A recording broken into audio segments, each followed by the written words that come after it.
안녕하세요. 히어링 유니온의 정가람입니다. 보청기를 착용하신 분들 보시면 나라에서 공짜로 받아서 했다, 아니면 나이가 많아서 공짜로 했다, 아니면 지원금을 얼마 받아서 했다, 이런 얘기들 많이 들으시죠? 저희 센터도 오시면 이제 그런 얘기들을 많이 하세요. 나이가 많으니까 공짜로 해주냐, 이런 얘기들을 많이 하시는데, 청각장애를 받으면 이제 나라에서 이제 보청기를 한쪽을 지원하고 있죠. 근데 이 제도를 잘못 알고 나이가 많으면 보청기를 그냥 받을 수 있다라고 생각을 많이 하시는데, 그건 아니고, 귀가 많이 나빠서 일상생활이 좀 불편하다, 많이 불편하다, 그러면 이제 장애를 받거든요. 지체장애인들한테는 이제 휠체어가 제공이 되고, 그리고 시각장애인한테는 안경이 제공이 되고, 청각장애인한테는 보청기가 지원이 되죠. 이런 제도들이 있는데, 산재를 받으면 산재 보상금과 보청기를 지원받을 수 있어요. 그리고 각종 지자체별로 지원하는 사업들이 있고, 여러 단체에서 보청기 지원하는 곳도 있고, 그리고 일부 비용을 이제 부담해주는 곳도 있고, 여러 가지 제도들이 있기는 한데, 오늘은 청각장애를 받는 방법에 대해서 한번 설명을 해드릴게요. 청각장애는 귀가 많이 나쁘시면 일상생활이 좀 이제 불편하니까 보청기를 지원을 하고 있는데, 귀가 많이 나빠야지 이제 받을 수 있어요. 물론 이비인후과에서 청각장애 진단을 받으셔야 되고, 청각장애 진단을 하는 이비인후과가 따로 있어요. 장비나 인력이 필요하니까 청각장애를 하는 곳도 있고 그렇지 않은 곳도 있는데, 그래서 청각장애를 받기 위해서는 먼저 이비인후과에 전화를 하셔서 청각장애를 진행할 수 있는 곳인지 알아보시고, 그렇게 이비인후과를 방문해서 장애를 진행하시면 될 것 같아요. 처음에 가시게 되면 2일에서 7일 간격으로 총 3번 방문을 하시고, 그리고 수능 청력 검사를 3번 하고, 한 번의 뇌파 검사, 청성내관 유발 반응 검사라고 하는 뇌파 검사를 한 번 하게 돼요. 처음 수능 검사를 하고 나면 의사쌤이 이제 설명을 해드려요. 이 정도 청력으로는 장애를 받기 어려우니까 향후 1, 2년 뒤에 한 번 더 검사해보자. 아니면 청각장애를 받기에 너무 귀가 좋다, 그럴 수도 있고. 그래서 이제 귀가 많이 나빠서 청각장애를 이제 받으실 수 있는 분들은 이제 바로 진행을 해요. 다음 일정을 잡죠. 두 번째 일정, 세 번째 일정을 잡고 그렇게 이제 진행을 하고, 검사가 다 끝나고 나면 장애 진단서를 이제 발급을 해드려요. 장애 진단서는 이제 밀봉을 해드리거든요. 이게 편지봉투에 이제 밀봉을 해서 드리니까 뭔지 몰라서 뜯어보는 경우가 있어요.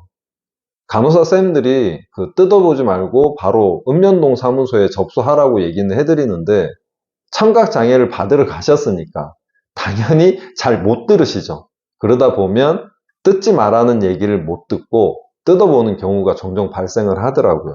장애 진단서를 받으면 밀봉이 되어 있으니까 뜯지 마시고 바로 읍면동 사무소에 접수를 하시면 됩니다. 읍면동 사무소에 이제 접수를 하고 나면 심사를 보게 되는데, 국민연금공단에서 심사를 보거든요. 보통 심사 기간이 한 달 정도 걸려요. 심사를 보고 나면 이제 결과가 각 읍면동 사무소로 가게 돼요. 읍면동 사무소에서 우편으로 발송을 하는데, 이게 또 분실되는 경우가 많더라고요. 이제 저희 고객 중에 한 분도 심사를 넣은 지 한 2달 가까이 되는데 연락이 없다고 저희한테 이제 문의가 왔어요. 그래서 읍면동 사무소에 문의 한번 해보시라고, 전화 한번 해보시라고 이제 일러드렸는데, 장애가 이제 진즉에 나왔다고 얘기를 하더라고요. 분실되는 경우가 생기니까 한 달 정도 기다렸다가 우편으로 결과가 오지 않는다면 읍면동 사무소에 연락을 하셔서 한번 문의해 보셔야 될 것 같아요. 그리고 결과지가 도착을 하면 이제 펼쳐보면, 예전에는 장애 등급을 이제 1급에서 6급으로 이제 표시를 했었잖아요. 지금은 1급에서 3급은 심한 장애, 그리고 4급에서 6급은 심하지 않은 장애로 표시를 해요. 그러다 보니까 결과지에 보면 심하지 않은 장애라고 판정이 돼 있어요. 그럼 그걸 보고 장애 못 받았네? 아니, 옆집 누구는 귀가 나보다도 좋은데 장애를 받았다고 얘기를 하고, 나는 내가 그 사람보다 더 못 듣는데 장애 못 받았다고 이제 저희한테 와서 하소연을 하시는데, 보면 장애를 받았거든요? 이제 용어가 바뀌어 버렸으니까 몇 급 몇 급이 아니라 지금은 심하지 않은 장애, 심한 장애 이렇게 바뀌어 있다 보니까, 심하지 않은 장애로 장애를 받으셨는데 심하지 않아서 장애를 못 받았구나 라고 이제 생각을 많이 하시더라고요. 그래서 심하지 않은 장애도 이제 4급에서 6급 장애를 받으신 거예요. 읍면동 사무소에 장애 진단서를 접수를 할 때 6개월 진로 기록지 그 병원 기록이 없다고 6개월 진로 기록을 제출하라고 얘기하는 곳이 있는데, 이거 같은 경우에는 병원에서 의사쌤들이 6개월 진로 기록지나 이런 게 필요하다고 생각이 들면 이제 장애 진행 자체를 6개월 뒤에 하더라고요. 청각 장애 진행을 하기 위해서 병원에 방문을 하시게 되면 의사쌤들이 이제 판단을 하시죠. 6개월 진로 기록이 필요하다고 판단을 하면 6개월 뒤부터 장애 진행을 시작을 하시더라고요. 그렇지 않고 노화로 인해서 고착되어 있다 이렇게 판단을 하시게 되면 그냥 바로 장애 진행을 하게 돼요. 6개월 진로 기록지 같은 경우에는 첨부를 안 해도 되니까 의사선생님들 판단에 맡기셔도 괜찮을 것 같아요. 그리고 마지막으로 청각장애 카드, 복지카드는 자동 발급이 아니라 신청을 하셔야 발급이 되니까 꼭 발급 받으셔서 사용하시면 될 것 같아요. 오늘은 청각장애를 받는 방법에 대해서 설명을 이제 해드렸는데, 다음에도 보다 유익한 정보를 가지고 또 찾아뵙겠습니다.